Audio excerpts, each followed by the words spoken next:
said, like, what's Hüsker Dü? And he's like, they play fast. I'm like, what? Like fast, like the Ramones? Like maybe faster. I'm like, really faster than the Ramones? He's like, wow.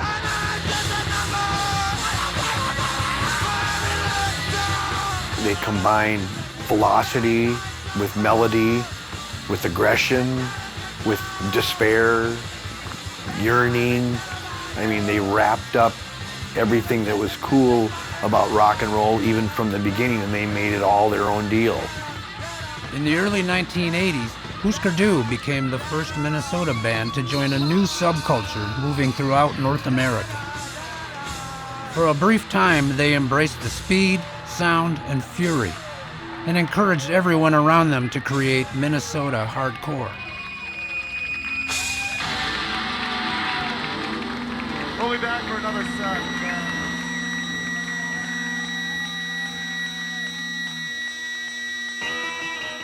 I got a job in a record store in West St. Paul. I meet Grant one day out in the food court, and we became really good friends. What got you guys together? What got us together? Yeah, what got you guys together? Records. Records got you together. Yeah. Common music. You got Record stores, yeah. As all these new records were coming in, we're like, both of us just had this voracious appetite for anything new that was punk. We're just like opening stuff up and listening to it and really getting into it. The following year, the Ramones are on the road opening for Foreigner. Grant's like, this guy from McAllister College, he's gonna come too. And so we all met at my house in Mendota Heights, at my mom's house. First time I'd ever really met Bob. And so we're hanging out and my mom gets talking to Bob. Well, what are you gonna do for Thanksgiving dinner? It's like, I don't know, I'll probably just do something in the dorm. And my mom's like, you're coming here for dinner. And I'm like, Mom, you just invited this guy to dinner. It's like, I just met him. I don't even know this guy.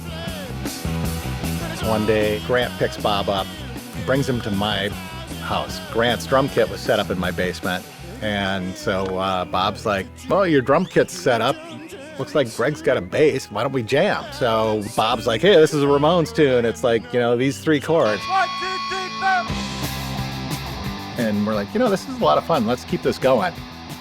At this point, I'm working at Northern Lights on University Avenue. So the 3 of us cleaned out the basement, set up our rehearsal space, and we'd play every night until midnight, 1 o'clock, sometimes later.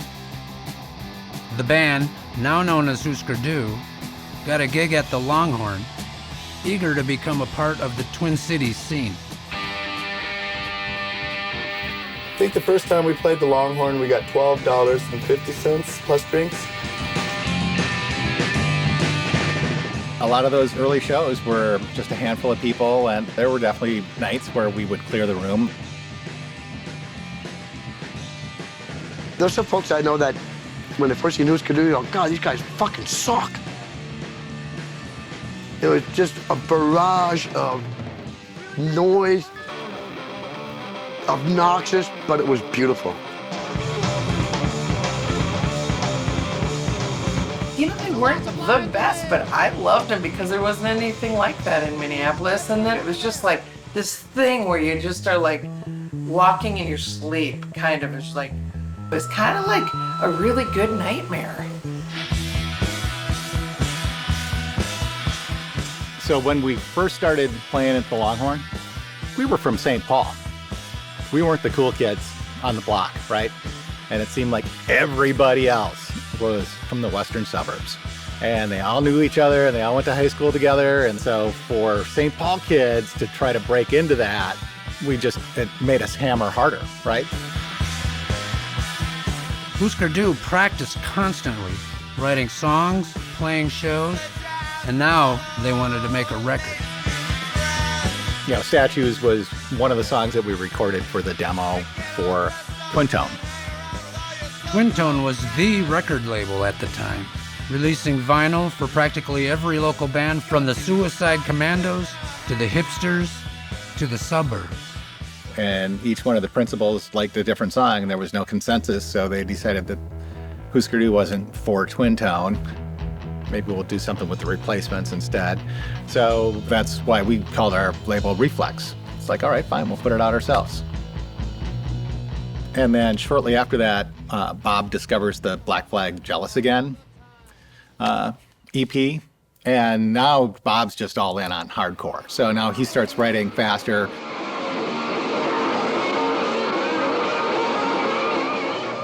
Seventh Street Entry had opened up in '80, and so we opened up for DOA.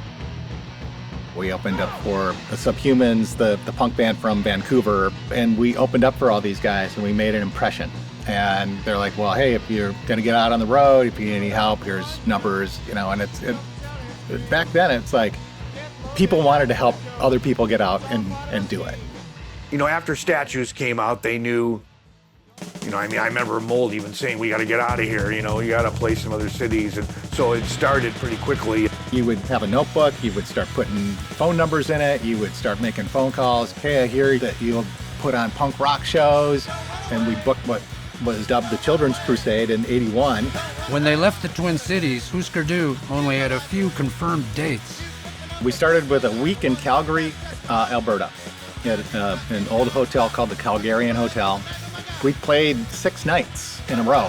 From there, we went and hung out in Vancouver, stayed with Dave Gregg from DOA, and we also did some gigs with the Subhumans while we were in Vancouver. And they were like the main contact for Seattle. Seattle was a pivotal show. That's where Jello Biafra discovers us. Jello Biafra was a well-known hardcore personality, and his band, the Dead Kennedys, were one of the biggest hardcore groups. Basically got ourselves onto the bill opening for the Dead Kennedys.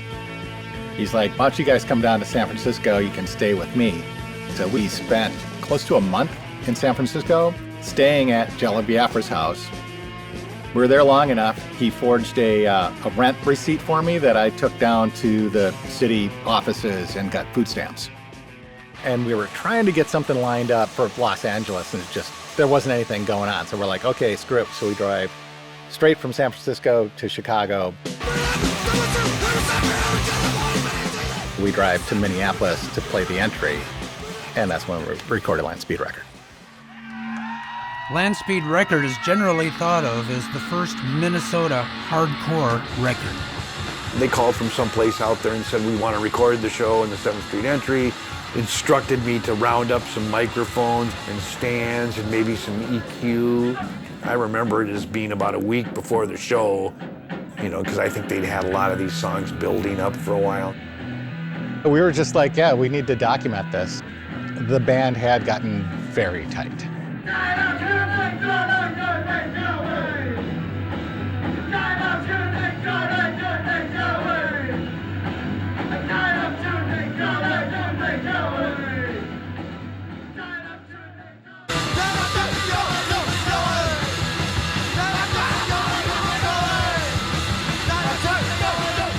People were like, what the fuck happened to Hüsker Dü?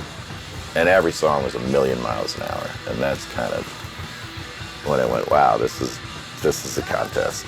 See who can go the fastest. It was a blast of sheer energy, just incomprehensible at that point in time. You never seen anything on TV that could mimic that. You never, couldn't be duplicated in a comic book or a magazine. Land Speed Record, I mean, after that was done, it'd be pretty hard for somebody else to equal that. Because Hüsker Dü was Land Speed Record, the fastest band in the world. Like this, you can't, they were maybe naive to think that you can't get any faster than that. After Land Speed, then there was a lot more volatile stuff upstage, and it was a headache for them too, because they'd get hurt or smacked with mics or stepped on, or so I think as joyous as some of it was, I think some of it might have irritated them a little bit, and so, but that made for a better show. Whenever they were a little irritated, then it was really good. Excitement around Hüsker Dü was growing, but another band in town was also getting attention. The Replacements. We got lumped into this kind of thing only because we played our songs fast. We weren't really, trying to be a hardcore band. We just played fast and always kind of did. I think there was a friendly rivalry between the two bands, but I don't think it ever really got nasty the bands played together on several occasions. We did a lot of shows with Hüsker Dü. We played all kinds of different places. There was a lot of watching each other, but also like, yeah, we can do that. I'm sure we all thought that we were the better band. I mean, I think each band had an eye on each other because you're the two strongest up-and-coming bands. We didn't know that the music that was coming out of the Twin Cities was that good a quality. We didn't know Hüsker Dü were that good at the time. We just thought, it must all be that good. But then you get down the road and you realize that's like world-class stuff. I guess it's kind of like the Beatles and the Stones. Like, it was like Hüsker Dü or Replacements. You weren't really both. I mean, you liked both. After like hardcore, you didn't really go to see the Replacements. What about Hüsker Dü? Well, 3 people make a lot of noise. They were into it, workaholics, and they were all about the frenzy of it early on. It's a good outlet for energy. I don't know many people that can get rid of their energy the way we do. When Hüsker Dü first started out, they had a gang of friends that would come to their shows. They later on got the tag as the Hüsker Veggies. The Hüsker Veggies were basically just hardcore fans of the band. Kind of like, they look like guys from the 50s, and they like wrestled in front of the band. Like, I couldn't tell if they're fighting or like... They were just kind of flailing around and rolling around the floor and doing wrestling moves, like fake wrestling, because Bob was into pro wrestling. The fact that there was a like violent act going on in front of a stage, like, even though it was totally fake and you realized they're pretty fast, you were like, okay, every time these guys are playing, I'm gonna go, because there's something going on. A lot of the guys that went on to form Man-Sized Action, they were part of the Veggie contingent.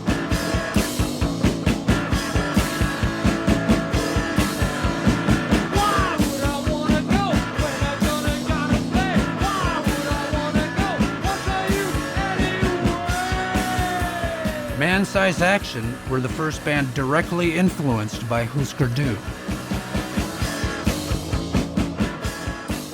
At that point in those guys' career, there wasn't any separation between you being in the band and you going to see the band. It was all just part of the same scene. I was walking across the street with Bob, and he asked me if he could produce our first record, and just not having any idea what a producer does. So I said, "What's that, Bob?" And he goes, "Well, just let me do it and you'll find out." Bob Mould worked with many of the local bands, and Reflex Records became an important outlet for rising talent. They were great guys. You could literally show up to watch them record or hang out when they're printing up posters or Grant laying out the covers for stuff.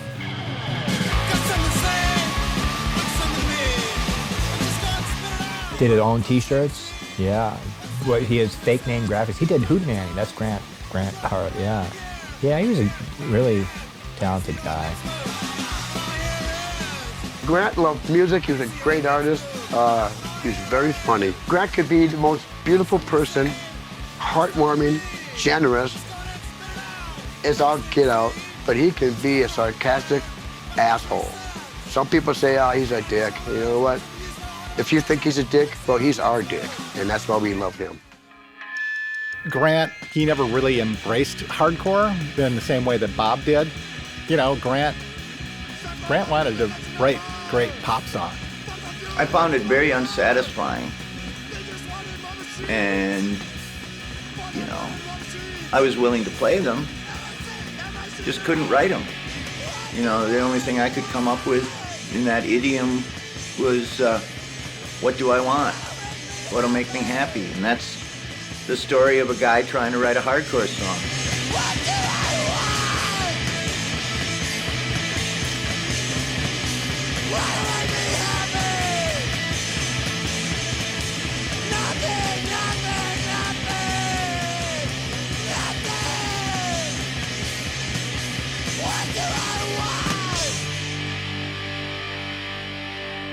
Those were great songs. Just that repetition and that drone they could make was like, man, most people couldn't do that shit. They were pretty sophisticated, I think. Sonically, there was something really going on. I mean, more what I saw with Hüsker Dü was just them growing leaps and bounds every time they would tour. And that's the thing too, is like people take touring for granted, especially for hardcore bands. Touring was almost impossible. They drove their own van, kept everything in house, stayed at cheap hotels, they'd go to buffets, and they'd come back from tour and they'd have like $6,000 in their pocket. I was like, holy fuck, you know?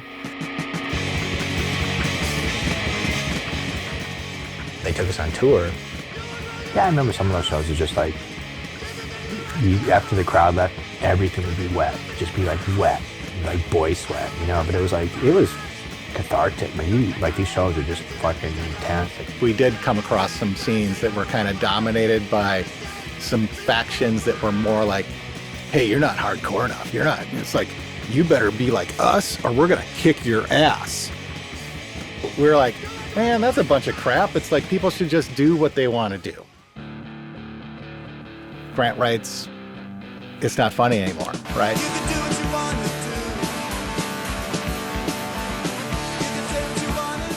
So we actually got our first East Coast tour booked. We're thinking like, crap, we've never been East. It's gonna be like it was when we first started out going out West, where it's like, nobody knows who we are, we're gonna play to nobody, you know, it's whatever. And the first show was in Boston, and we got out there and the club was packed. And we're like, what's going on? And they're like, college radio.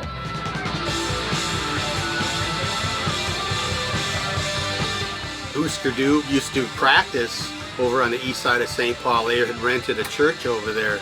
And so, you know, we would go over there and hang out every once in a while. I remember sitting in the church watching them like write the songs and rehearse Zen Arcade. And, you know, just thinking, you know what, these guys are really starting to do something different. It's pretty amazing. It's like, okay, Bob's done the hardcore thing. Now Bob wants to move on and evolve as a songwriter. They moved on.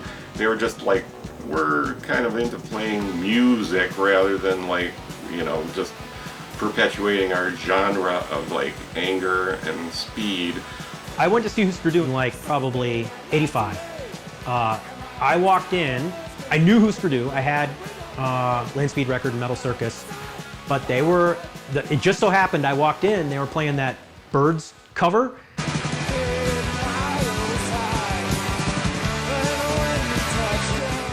And I was like, I just walked right back out. I mean, I was like, this isn't my thing. I mean, I appreciate it now. I like psychedelic rock for what it is, but at the time, I was just like, I was like 15. I just wanted to hear hardcore. I wanted to slam and like jump off the stage. And these guys are playing this melodic, intricate harmonies, psychedelic rock.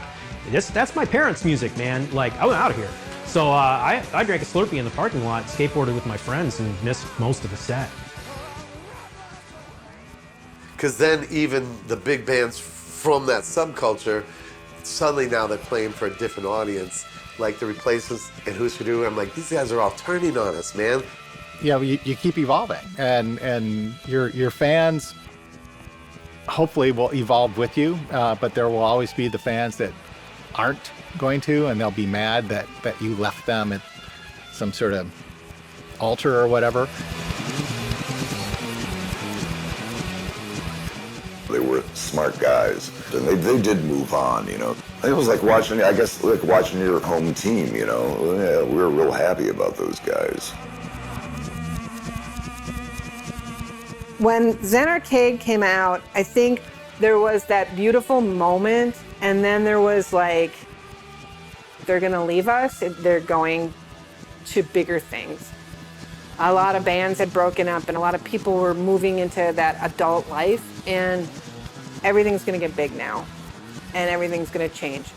You know, when we signed to Warner Brothers, it was like sellouts, you know, but, you know, hey, all artists evolve, all art evolves. And really that's the true essence of punk, right? It's doing what you want to do, how you want to do it.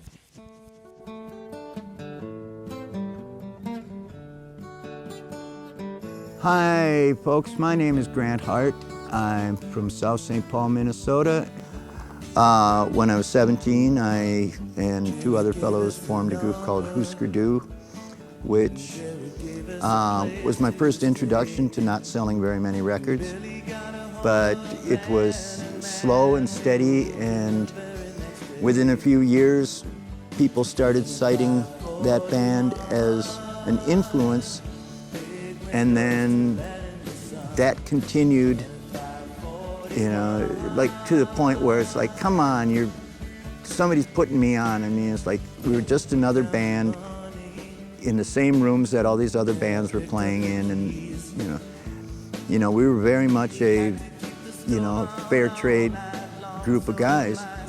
Maybe not amongst ourselves, but you know, as far as treating opening bands well and, you know, backing promoters who were into something more than just making money. You know, if that influenced some people, then it was worth the trip.